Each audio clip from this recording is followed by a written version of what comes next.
Well, first, welcome to everyone who's here. We have great news. We have just finished a wonderful, spectacular caucus meeting where we had an opportunity to elect the Democratic leadership in the House for the 113th Congress.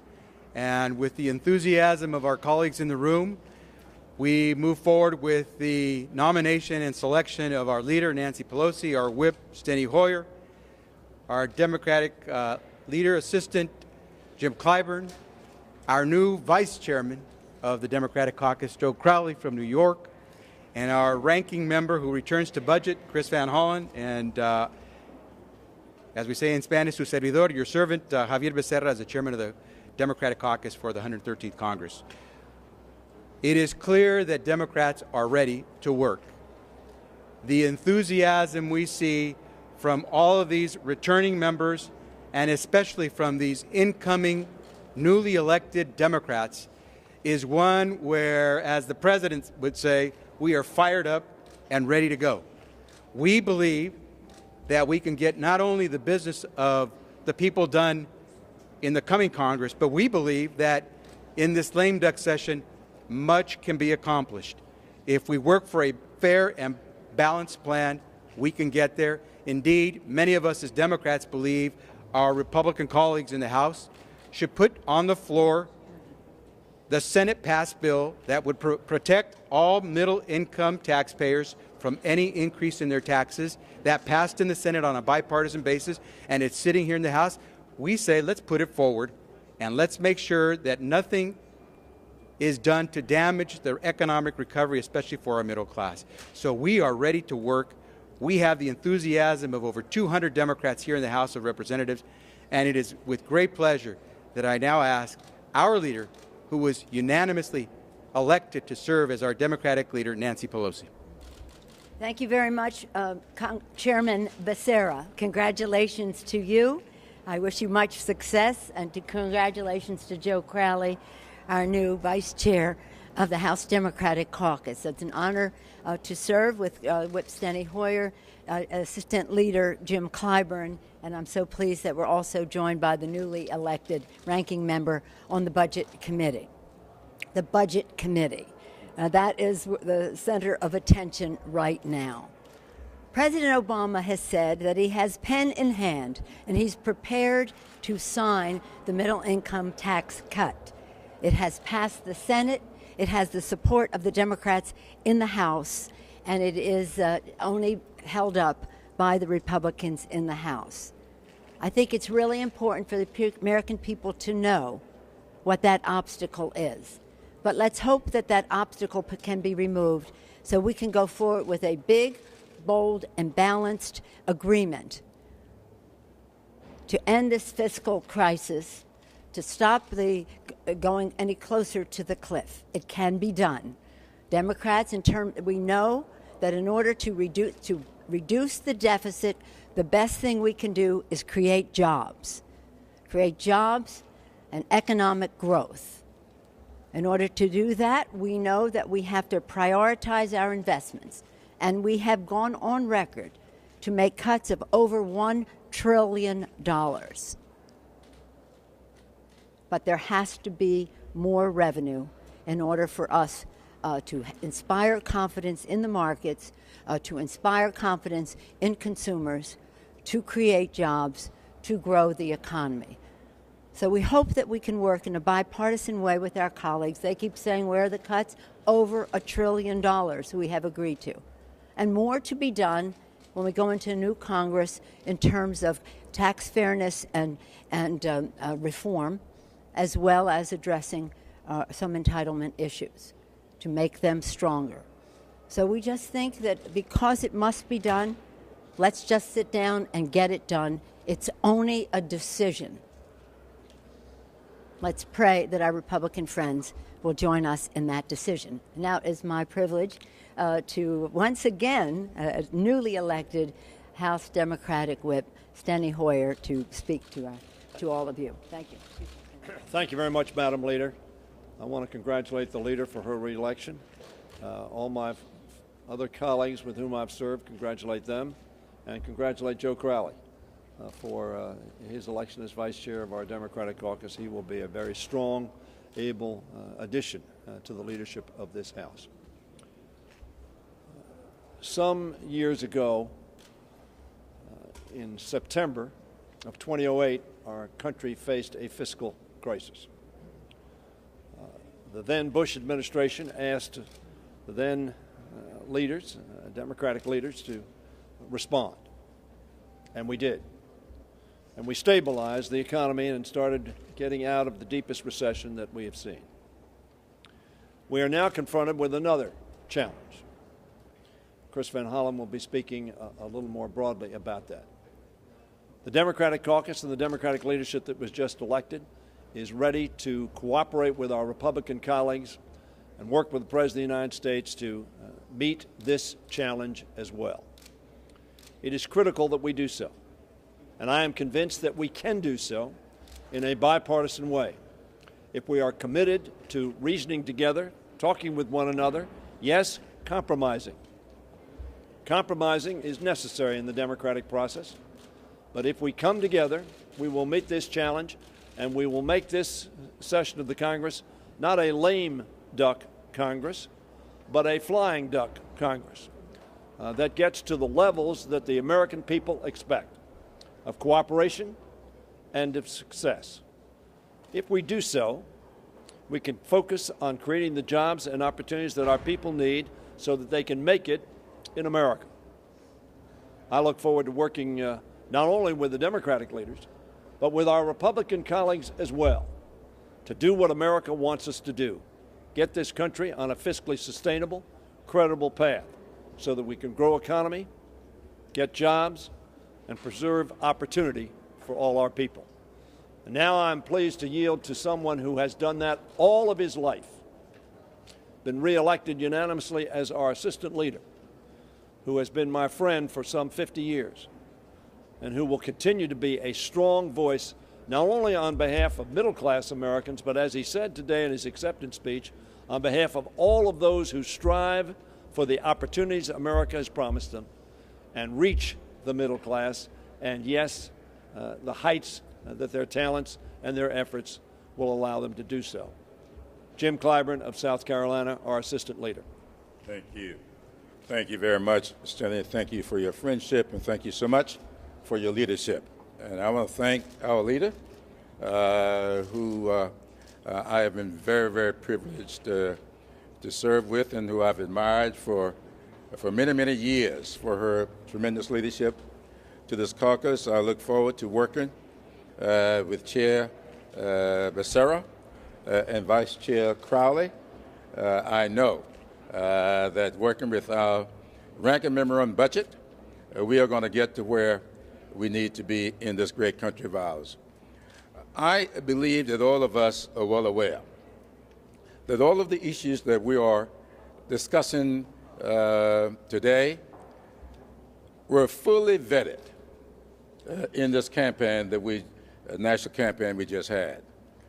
And the American people acted on that on November 6th. And what were the results? Our president was reelected by more than 3 million popular votes. Democrats, holding fast to our agenda, went before the American people, and Democrats in the Congress, all 435 members of the House of Representatives running again. 201 Democrats were elected. However, we got somewhere between 500,000 and 1 million more votes than Republicans did. So I believe that these issues have been acted on by American people in a way that indicates that they approve of what the president is doing and the proposals we have laid out. As Steny said, I have always said that if the distance between me and an opponent on any issue are 5 steps, I don't mind taking 3 of them.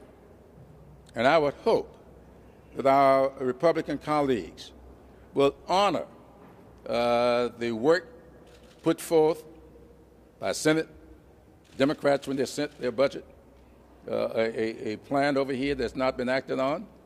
As the leader said, we have voted. Democrats have voted for over $1 trillion in cuts. We have demonstrated our willingness to do what needs to be done and to compromise on these issues. I would hope that we can get a like movement from the other side of the aisle. And with that, I'd like to introduce and, as our vice chair, and present just a outstanding guy who has no problems being seen when he walks into a room. Ladies and gentlemen, Joe Crowley. Thank you all. Thank you, Jim, very much for that warm introduction. I want to thank, just to speak for a moment as a boy from Woodside, Queens, I want to tell you what an honor it is for me personally to serve in this caucus and with this leadership, with Nancy Pelosi, Steny Hoyer, Jim Clyburn, Javier Becerra as our chair, and certainly with Chris Van Hollen, who's done such an outstanding job on the Budget Committee. And to represent in this leadership our caucus and their dreams, their goals, their aspirations, not for themselves, but for the American people. And their desire, as it is the American people's desire, to get our country and keep our country moving in the right direction, to help this economy continue to grow and create jobs for Americans who desperately want them and need them, and to work hard. That's what they sent us here to do, and that's my intention to do as the vice chair of this caucus, to work hard on behalf of this caucus and the American people. And with that, I will give you the man with the know-all on the budget issue, our great friend, Chris Van Hollen.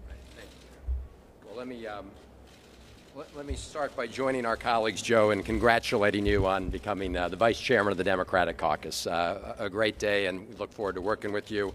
To Javier Becerra, congratulations on being elected the chairman. And it's a great privilege to be here with Leader Pelosi and our other colleagues as we confront the major issues and challenges that this country's facing today. Assistant Leader Clyburn said that our job is to fulfill America's promise. That's the job of Democrats, that's the job of Republicans, that should be the job of everybody in this Congress. And the President and those of us in the Democratic Caucus have made clear we have two really important priorities in getting there. One is to accelerate the economic recovery and help put more people back to work. Now, we saw some promising numbers today, and the last thing we want to do is slide backwards. We've got to move forward, and that's why the President has put forward a plan to accelerate economic growth, put more people back to work, invest in our country, invest in our future. We also recognize that over the long term, we've got to reduce our long-term deficits. That's also important to long-term economic growth. And we have said we need to do that in a balanced way. We recognize we have to make some difficult cuts over that period of time, but we also need to have additional revenue. As Leader Pelosi said, when we passed the Budget Control Act, we agreed to $1 trillion plus in cuts over the next 10 years. That was 100% in cuts. Now we're saying we want to take the same kind of balanced approach that every bipartisan group has recommended. Combination of cuts, but also revenue by asking the wealthiest Americans to contribute a little bit more to reduce our deficit so that we don't put the entire burden on seniors on Medicare, cutting our kids' education, and cutting investments in the future. And that's exactly what the President's called for. That's what we've called for. And that's why we've asked Speaker Boehner to move forward immediately with the middle-class tax cuts, because it's important to make sure that middle-income families go out there and keep buying goods and services to help the economy. And it's really important that the economy not slide back. But it's also important that we make clear that we're going to reduce our long-term deficit, and that does mean asking higher income earners simply to go back to the rates they were paying during the Clinton administration. So we should take up that bill. Tom Clyburn, part of the Republican caucus, made that point. Tom Cole, a very distinguished member of the Republican caucus, made that point the other day. Let's move forward where we agree and then continue to work on these other issues in the days and weeks ahead. So again, it's great to be part of this team on behalf of a great Democratic caucus. This is the leadership team for the 113th Congress, and we want to make sure we do acknowledge a member of our leadership team of the 112th Congress who will be an outgoing member, the current chairman of our caucus, the gentleman from Connecticut, John Larson, who was not only rousingly acknowledged in our caucus meeting, but who was acknowledged as having been someone who gave great service and provided great leadership to the Democrats in the 111th and 112th Congress. And so we wish to acknowledge our current chairman, John Larson, for all the work that he has done. And with that, we'll now take some questions.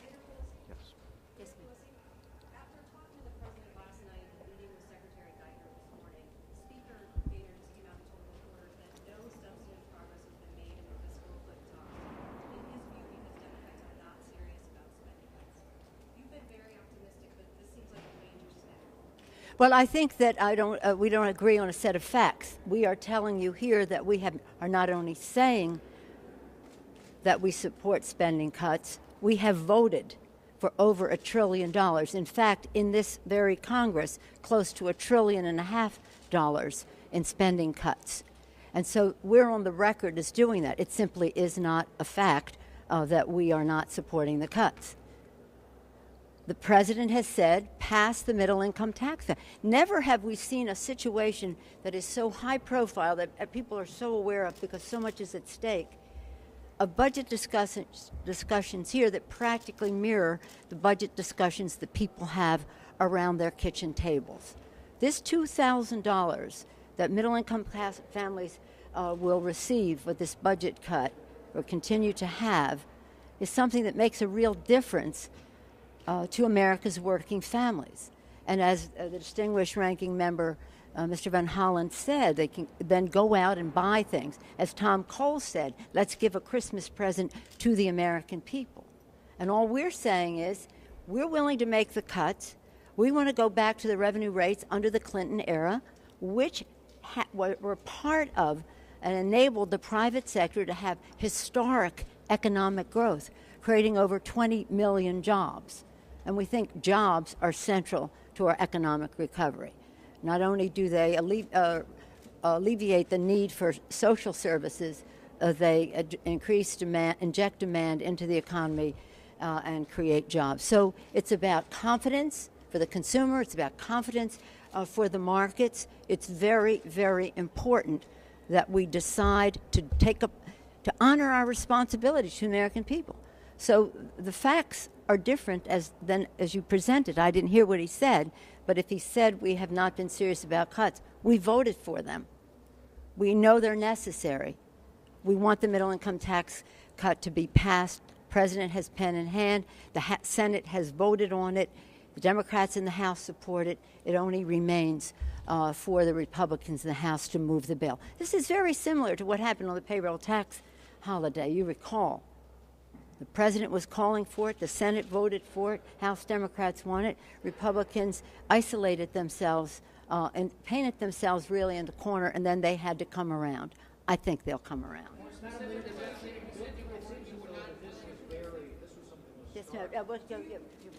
you agree with the characterization that there's been little substantive progress in talks, however? And their point that they make on the spending cuts is that, it's a $16 trillion deficit. So while some cuts may have already been agreed to, there will need to be more. No, there didn't need to be. $1.5 trillion in cuts is a lot of money. I know we're in Washington, D.C., and we get used to big numbers, but $1.5 trillion in cuts, you go beyond that, you're talking about hurting the growth of our infrastructure, the education of our people, the very pillars of our economic strength, not to mention the economic and health security of our seniors and the American people and their families. I'm going to yield to my colleagues on this, but I don't think we should be dismissing $1.5 trillion.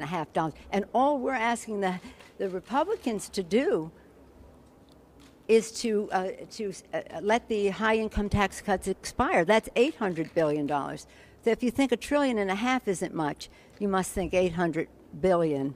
You have to see it in that perspective. But I'm going to yield to Steny on this score. Well, I think the fact of the matter is, the leaders said, each one of us have said, we are prepared to move forward to meet this problem and this challenge. and we're going to do it successfully. But the fact of the matter is, every group that has met on this on a bipartisan basis has said it needs to be a balanced program. It needs to be revenues, and it needs to be restraints in spending or cuts. The leader has pointed out that we've already voted for substantial cuts. We are now asking and urging and agreeing with Tom Cole. We have agreement. The American public are hungry for seeing their representatives agree. We do agree. Everybody, as I understand it, in the Congress, almost 95, 98, 99, maybe 100%, agree to the fact that the middle class in America should not receive a tax increase. The Senate has passed in a bipartisan fashion a bill which will preclude all of those middle class working Americans from getting any tax increase on January 1st. Well, the first thing we ought to do is pass that bill. Because we all agree on that. There's not disagreement. The second thing we ought to do is work, and we're meeting with Secretary Geithner and Mr. Neighbors today. The Republican leadership has met as well. We ought to agree to move forward in a balanced way, and we're prepared to do that. Balance is the key. I apologize. One more question.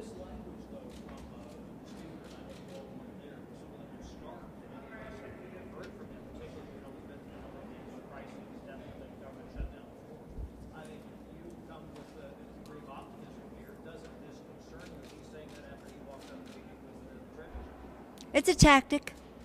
It's a tactic. But the facts are these. The American people expect and deserve us to honor our responsibility for them, to manage this issue in a way that does not harm our economic growth, that does create jobs, that is big, bold, and balanced in reducing the deficit. We can do that. In fact, you've heard them say that the president walked away from such an agreement last summer. Well, the fact is the president didn't walk away from it. They walked away from it. But let's go back to that place. If they think the president walked away, well, let's meet them at that place again. That's a good place to start. $4 trillion in deficit reduction. The president said yes. The Republicans took a hike. They can hike on back. But the fact is, there's nothing, we are not serving the public will to issue any ultimata, put any conditions in the rest unless they are in furtherance of job creation, deficit reduction, and fairness for the American people. I just want to say, associating myself with the remarks made by our new chairman, Becerra, about retiring Chairman John Larson. One of the things that I have said is, you can, quoting Walter Reuther, the bread box and the ballot box cannot be separated. We are talking now about how we fight about the battle of the budget, how we have that debate, how we try to find common ground. That's really important. But the politics of that debate are affected by the politics of elections, and we must have electoral reform. And that's why I've issued the DARE, disclose, amend the Constitution to overturn Citizens United, reform, have campaign finance reform, and enforce the law. Let's have voting, a national law that says people have to be able to vote in 1 hour. I have asked John Larson to chair a leadership task force to put together a legislative agenda that we can introduce in the first days of the new Congress. So I salute him for his service, look forward to continuing to work with him. Something very important, very essential to strengthening our democracy, where we have a government of the many, not the government of the money. Thank you all very much. We look forward to seeing you. I'll see you tomorrow, but along the way. Thank you.